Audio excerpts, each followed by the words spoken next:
Good morning student. आज की हमारी वर्कशीट नंबर है 28। सब्जेक्ट है मैथमेटिक्स, क्लास है 7। यहाँ पर आप अपना नेम लिखोगे और यहाँ पर आप अपने क्लास टीचर का नेम, और डेट है 1 नवंबर 2021। आज का हमारा टॉपिक है triangle and it's properties. Triangle और उसकी प्रॉपर्टीज़ के बारे में हम पढ़ने वाले हैं, और इसके अंदर हमारा सब टॉपिक है exterior angle of a triangle and it's property. Triangle के अंदर भी हम exterior angle of a triangle के बारे में पढ़ने वाले हैं कि एक्सटीरियर एंगल किसे कहते हैं और इसकी क्या प्रॉपर्टीज़ हैं। तो देखते हैं। N exterior angle of a triangle is formed when a side of a triangle is produce. इस लाइन का क्या मीनिंग है कि एक्सटीरियर एंगल ट्राइंगल का कब फॉर्म होता है, कब बनता है, जब ट्राइंगल की एक साइड को क्या किया जाता है, प्रोड्यूस। प्रोड्यूस का मतलब होता है आगे बढ़ाया जाता है। और उसके बाद की नेक्स्ट लाइन को हम बाद में देखेंगे। तो देखते हैं, ये मेरे पास एक ट्राइंगल है। ट्राइंगल के अंदर हमें पता है 3 इंटीरियर एंगल बनते हैं, 3 एंगल बनते हैं। अब तक आपको ये पता था, बट इन्हें क्या बोलते हैं, इंटीरियर एंगल, क्योंकि ये ट्राइंगल के अंदर बन रहे हैं। ये यहाँ पर ट्राइंगल के अंदर के पोर्शन में बन रहे हैं, तो इन एंगल्स का क्या नेम होता है, इंटीरियर। इनका मीनिंग क्या होता है, अंदर। तो ट्राइंगल के अंदर बन रहे हैं तो मीन्स इंटीरियर एंगल है। अब ट्राइंगल के एक्सटीरियर मतलब, एक्सटीरियर होता है इंटीरियर का अपोजिट, एक्सटीरियर मतलब बाहर। तो ट्राइंगल के बाहर, पर ट्राइंगल के बाहर एंगल कैसे बनेगा, एंगल बनने के लिए दो साइड होती हैं और वो सेम वर्टेक्स से या सेम बिंदु से स्टार्ट हो, तो उनके बीच में हमारे पास एक एंगल बनता है, सेम इनिशियल पॉइंट हो जिनका। तो हमारे पास ये एक लाइन है। अगर मैं इस लाइन को आगे बढ़ा दूँ, यहाँ पर जैसा कि लिखा होता है प्रोड्यूस, अगर प्रोड्यूस किया जाए तो इनके बीच में एक एंगल बन सकता है, अब इन दोनों लाइंस के बीच में। लेकिन ये वाला एंगल जो है वो ट्राइंगल के बाहर बना है। ये ट्राइंगल के इनसाइड का पोर्शन था और ये ट्राइंगल के बाहर बना है, तो इस एंगल को क्या बोला जाएगा, एक्सटीरियर। ये कैसा एंगल है, एक्सटीरियर एंगल। तो ट्राइंगल के एक्सटीरियर में जो एंगल बनता है उसे क्या कहते हैं, exterior angle. But exterior angle कब बनता है, जब उसकी एक साइड को क्या किया जाता है, प्रोड्यूस किया जाता है। इसी तरह से हम ट्राइंगल की तीनों साइड पर बना सकते हैं। इस साइड को प्रोड्यूस कर दिया तो यहाँ बन जाएगा, इस साइड को मैं प्रोड्यूस कर दूँगी तो यहाँ बन जाएगा। इस तरह से इसके बाहर जो एंगल बने उन्हें बोलते हैं एक्सटीरियर एंगल। अब इसके बाद है at each vertex an exterior angle can be formed in 2 ways, कि हर एक वर्टेक्स पे जो एक्सटीरियर एंगल बनता है वो 2 तरीके से बनाया जा सकता है। फॉर एग्जांपल, ये मेरे पास ट्राइंगल है, अब मैंने इसके इस वाली साइड को एक्सटेंड किया, बढ़ाया, और ये मेरे पास है सी बिंदु, सी पॉइंट। सी पर मेरे पास एक एंगल ये बन रहा है, ठीक है। अब मैंने दूसरा ट्राइंगल लिया ABC। अब इस वाले में केस में मैंने इस वाली साइड को इस तरह से बढ़ाया, तो ये भी हमारे पास सी पॉइंट है। देखो, ये जो एंगल बना है वो सी पॉइंट पर बना है, ये हमें समझ आ रहा है। अब यहाँ पर भी मैं अगर एक एंगल बनाऊँ तो एंगल यहाँ बनेगा, क्योंकि 2 साइड हमारे पास इस तरह से, इनके बीच में क्या बन जाए, एक एंगल। तो सी पॉइंट पर हमारे पास कितने तरीके से एंगल बने, 2 टाइप से, एक फर्स्ट ये, सेकेंड ये। तो हर एक वर्टेक्स पर जिस तरह से, ये जैसे मान लो ये ए है, इसको भी बढ़ाऊँगी तो एक एंगल यहाँ बन जाए, एक बार ए को इस वाली साइड को बढ़ाऊँगी तो ये वाला बन जाए। तो हर एक वर्टेक्स पर 2 प्रकार से एंगल बनाए जा सकते हैं, क्योंकि हर एक वर्टेक्स पर 2 लाइनें मिलती हैं। तो दोनों में से हम किसी को भी बढ़ा सकते हैं, मैं इसको भी बढ़ा सकती हूँ और मैं इस वाली साइड को भी बढ़ा सकती हूँ। तो इन दोनों में से किसी भी साइड को बढ़ाया जा सकता है, उसी के अकॉर्डिंग एक्सटीरियर एंगल बन जाए। लेकिन एक्सटेंड आपको एक ही साइड को करना है। मान लो ये वाली कर दी, सेकेंड केस में हमने ये वाली कर दी, तो इस तरह से 2 एंगल बनाए जा सकते हैं एक्सटीरियर में। ये हो गया, 2 वेज में बनाए जा सकते हैं। अब नेक्स्ट देखते हैं, let's enjoy an activity with paper cutting and pasting. तो आज एक एक्टिविटी करते हैं। एक हमें क्या करना है, ट्राइंगल ड्रॉ करना है। आपको एक नोटबुक में ट्राइंगल बनाना है। इसके ऊपर मैं एन लिख दे रही हूँ, मीन्स आपको ये नोटबुक में बनाना है, ठीक है। उसके बाद है ट्रेस ट्राइंगल ABC ऑन है ट्रेसिंग पेपर। आपको एक ट्रेसिंग पेपर लेना है और उसके ऊपर ये नोटबुक में जो ट्राइंगल बना हुआ है सेम वैसा ही ट्रेसिंग पेपर पर आपको बनाना है। ये आपको ट्रेसिंग पेपर पर बनाना है पेंसिल से, ठीक है। Colour A red, B blue and C green. आपको इसी तरह से रेड कलर और B पर ब्लू और C पर ग्रीन। आप चाहे तो और कलर भी यूज़ कर सकते हो, बट अगर आप सेम एक्टिविटी करना चाह रहे हो तो आप सेम भी ऐसे कर सकते हो। तो आपको ये जो ट्रेसिंग पेपर पे थे तीनों को आपको कलरिंग करनी है, और बिल्कुल एंगल के अंदर ही कलर करना है, बाहर आपको नहीं निकालना। इस तरह से एक्सटेंड द, उसके बाद आपको क्या करना है, extend the side BC to D such that ACD is an exterior angle. उसके बाद आपको नोटबुक में BC साइड को एक्सटेंड करना है। ये BC है, इसको मैंने एक्सटेंड कर दिया D तक, ये D तक एक्सटेंड हो जाएगी। सच दैट ACD इज़ एन, तो AC को BC को हमें इस तरह से एक्सटेंड करना है कि ये D तक आ जाए। ये नोटबुक में आपने BC को एक्सटेंड कर दिया, D तक आ गई है। फिर उसके बाद क्या करना है, ACD is an exterior angle, तो ये ACD एक एक्सटीरियर एंगल है। हमने लास्ट टाइम भी एंगल्स को लिखने का तरीका देखा था। बीच में सेंटर में C है, तो C पॉइंट पर एंगल बन रहा है इस तरह से। ये हमने देख लिया, हाँ एक एक्सटीरियर एंगल बना हुआ है जिसका नेम क्या है, ACD। ठीक है, अब क्या करना है, cut AB traced on tracing paper, जो आपने ट्रेसिंग पेपर पर A और B बनाए थे उन दोनों को कट करना है और AB को ही कट करना है, बिल्कुल इसी तरह से कट करना है। और आपको ये क्या करना है, and paste these two cut piece on exterior angle ACD, जो ये आपने नोटबुक में बनाया था, ये ट्रेसिंग पेपर पे, ये भी नोटबुक में था। और अब आपको ये जो A और B है वो कट करने हैं।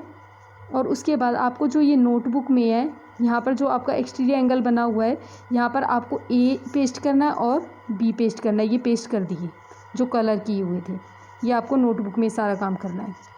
और यहाँ से आपको ये कट करने हैं। ये पेस्ट करने के बाद क्या नोटिस करोगे, ये जो A और B थे ये दोनों के दोनों इस एक्सटीरियर एंगल में फिट हो जाएंगे, क्योंकि इन दोनों का एडिशन ही एक्सटीरियर एंगल के इक्वल, तो ये एक्सटीरियर एंगल के बराबर होंगे A और B। इन दोनों को यहाँ पेस्ट करेंगे। तो यहाँ पर लिखा हुआ है, right your observation M angle ACD। M का मीनिंग क्या है, मेज़र, उसका क्या मेज़र होगा, मतलब वो कितनी डिग्री का एंगल है। तो ACD यहाँ पर जो भी एंगल की मेज़रमेंट होगी वो जो हमें लिखनी नहीं है, लेकिन ये बताना है ये ACD किन दोनों के एडिशन के बराबर है। तो यहाँ पर जो एक्सटीरियर एंगल बना है उसमें हमने A और B एंगल फिट किया है, तो मेज़र ऑफ एंगल A आएगा प्लस में मेज़र ऑफ एंगल B। ये दोनों एंगल हमने यहाँ फिट किए हैं और ये एक्सटीरियर एंगल के बराबर है। तो इन दोनों को प्लस करेंगे A और B को, तो हमारे पास क्या आ जाएगा, एक एक्सटीरियर एंगल आ जाएगा। तो एक्सटीरियर एंगल किसके इक्वल आया, A और B के एडिशन के इक्वल। मींस एंगल जो C पर एक्सटीरियर बना हुआ है वो किसके इक्वल है, एंगल A प्लस में एंगल B, और इन दोनों की इंटीरियर एंगल के इक्वल। Interior of angle A interior of angle B is equal to exterior of angle C के जो एक्सटीरियर में एंगल बना है। अब इसको कैसे प्रॉपर्टी को लिखेंगे, hence we conclude that the measure of an exterior angle is equal to sum of its interior opposite angle. ये अब हर एक एंगल के लिए ट्रू होगा। कोई भी एंगल है, मान लो ये A पर बना हुआ है, A पर हमारे पास एंगल बना हुआ है और इसके अब एक्सटीरियर में जो एंगल बनाएंगे हम, the measure of an exterior angle, मान लो यहाँ पर एक एक्सटीरियर एंगल बना दिया, ये इज़ इक्वल टू द, अब ये एक्सटीरियर एंगल भी सम के इक्वल होगा, बट इसके जो दो एंगल है जिनके सम के इक्वल लिखना है वो कौन से एंगल होंगे, इंटीरियर अपोजिट एंगल। ए के अपोजिट, ए के सामने कौन कौन से दो एंगल हैं, ये ABC ट्राइंगल है, तो A वर्टेक्स के सामने ये दोनों पॉइंट है B और C, और B और C पर ये दो एंगल बने हुए हैं। तो ये जो एक्सटीरियर एंगल होगा A पर बना हुआ है, तो A के अपोजिट जो दो इंटीरियर एंगल ये ट्राइंगल के अंदर बने हुए हैं तो इनके बराबर होगा, तो B प्लस में C के इक्वल आएगा।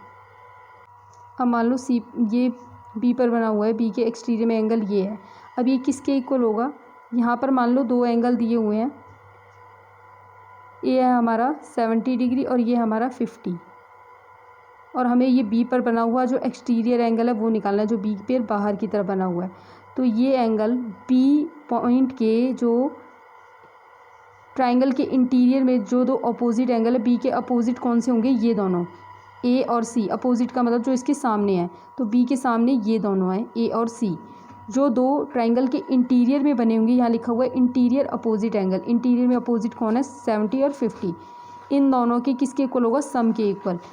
कौन इक्वल होगा, एक्सटीरियर एंगल, तो एक्सटीरियर एंगल इसके जो दो अपोजिट में बने हुए हैं उनके सम के इक्वल होगा 7 + 50 के इक्वल।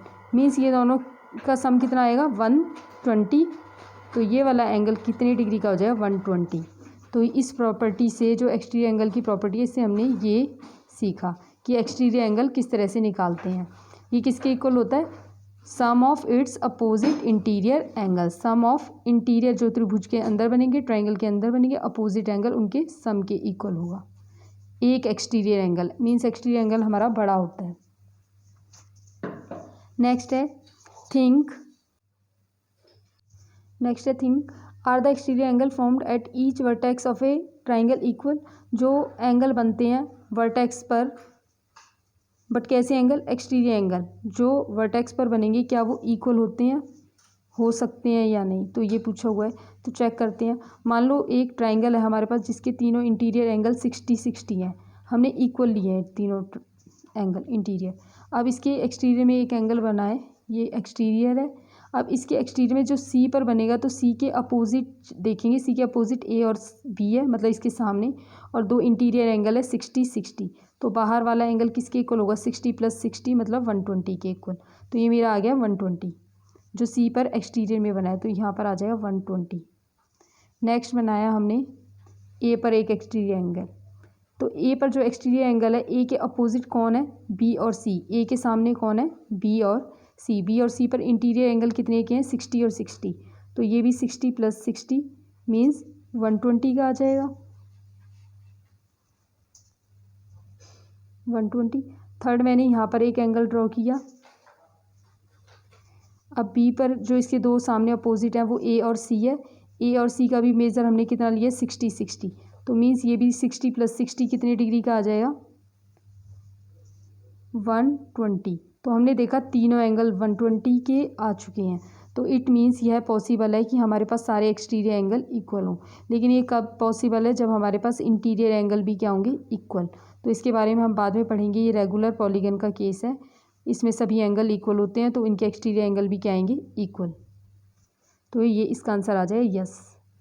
नेक्स्ट है, आप चाहो तो ड्रॉ भी करके दिखा सकते हो, एक इक्विलेटरल ट्रायंगल 60-60 बना सकते हो और इसके तीनों एक्सटीरियर एंगल निकाल के दिखा दोगे, 120, 120 और 120। ये गलत बनाए, ये इस तरफ बनाएंगे 120। तो तीनों एक्सटीरियर एंगल क्या है, इक्वल, तो पॉसिबल है। और आप तीनों एंगल अंदर के 60-60 ही ले सकते हो, 70-70 नहीं ले सकते, क्योंकि हमें पता है ट्रायंगल के तीनों एंगल का सम कितना आना चाहिए, 180। तो 60-60-60 ही पॉसिबल है और कोई आप वैल्यू नहीं ले सकते हो इसके लिए। Can the exterior angle of a triangle be a straight line. Exterior angle जो ट्राइंगल का है वो एक स्ट्रेट लाइन हो सकती है। मीन्स ये इस तरह से है कि जो एक्सटीरियर एंगल है वो एक स्ट्रेट लाइन होगी या नहीं, तो ये पॉसिबल, इसका आंसर आएगा नो। स्ट्रेट लाइन का मतलब है जो हमारे पास एक्सटीरियर एंगल बनेगा वो इस तरह से बनेगा 180 डिग्री। पर अगर ट्राइंगल के मान लो ये दो एंगल है हमारे पास, इन दोनों का सम, ये एक्सटीरियर एंगल है, ये 180 डिग्री होना चाहिए। मीन्स इस पॉइंट के जो अपोजिट एंगल है ये और ये इंटीरियर में जो बने हुए, इन दोनों का सम क्या होना चाहिए, 180। ए और बी का सम क्या होना चाहिए, ए + बी क्या होना चाहिए, 180। लेकिन अगर ये ए और बी 180 हो जाएगा तो ट्राइंगल का तीसरा एंगल कैसे बनेगा, क्योंकि ट्राइंगल के तीनों इंटीरियर एंगल का सम क्या होता है, 180, जो कि पॉसिबल नहीं है। अगर दो एंगल ही हमारे पास 80 के हो जाए, ये मान लो 70 हो गया और ये 110 हो गया, तो तीसरा एंगल कैसे बनेगा, क्योंकि 110 + 70 क्या होता है, 180। तो तीसरा एंगल ही नहीं बन पाएगा, तो ट्राइंगल कैसे बनेगा। तो ये वाला केस पॉसिबल नहीं है, तो एक्सटीरियर एंगल 180 का नहीं हो सकता, क्योंकि ट्राइंगल के तीनों एंगल का सम कितना होता है, 180। तो ट्राइंगल ही फॉर्म नहीं हो पाएगा। नेक्स्ट है, तो इसका आंसर आ जाएगा नो और इसका आंसर आएगा yes. Find the value of unknown, ये प्रैक्टिस क्वेश्चन है। Value of unknown exterior angle, interior angle x. तो आपको इसमें एक्स की वैल्यू फाइंड आउट करनी है, एक्सटीरियर या इंटीरियर एंगल। तो ये हमारे पास 70 है, ये इसकी इंटीरियर एंगल की मेजरमेंट दी हुई है, ये हमारे पास 50 है, हमसे एक्स पूछा हुआ है। तो इस पॉइंट पर इसके अपोजिट एंगल कौन से होंगे, ये दोनों, और इंटीरियर में बने हुए। तो इस पॉइंट पर जो एक्सटीरियर एंगल बनेगा वो किसके इक्वल होगा, इसके अपोजिट इंटीरियर एंगल के इक्वल। तो हम कैसे लिखेंगे, एक्स किसके इक्वल होगा, 70 और 50 के इक्वल। तो एक्स की वैल्यू आ जाएगी 120। तो ये हमारा फर्स्ट क्वेश्चन हो गया, यहाँ आ जाएगा 120 डिग्री। नेक्स्ट क्वेश्चन है हमारे पास, नेक्स्ट क्वेश्चन में एक्स निकालना है। थर्ड क्वेश्चन है हमारे पास, इसमें एक एंगल है 35 डिग्री, एक एंगल एक्स, और हमें एक्सटीरियर एंगल 75 डिग्री का निकालना है। तो हमें जो ये 75 निकालना है वो देखते हैं।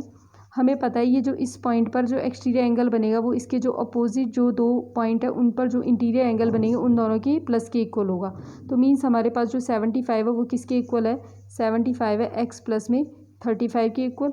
अब ये चेक करते हैं कि 35 में क्या प्लस करें कि 75 आ जाए। तो 30 में 40 ऐड करते हैं, तो 35 में 40 ऐड करेंगे तो हमारे पास क्या आ जाएगा 75। तो एक्स क्या होना चाहिए हमारे पास 40 डिग्री। तो ये हमारे पास आंसर आ जाएगा। अगर आपको ये वर्कशीट समझ में आई है और अच्छी लगी है तो आप मेरे चैनल को सब्सक्राइब करें और वीडियो को लाइक ज़रूर करें। Thank you.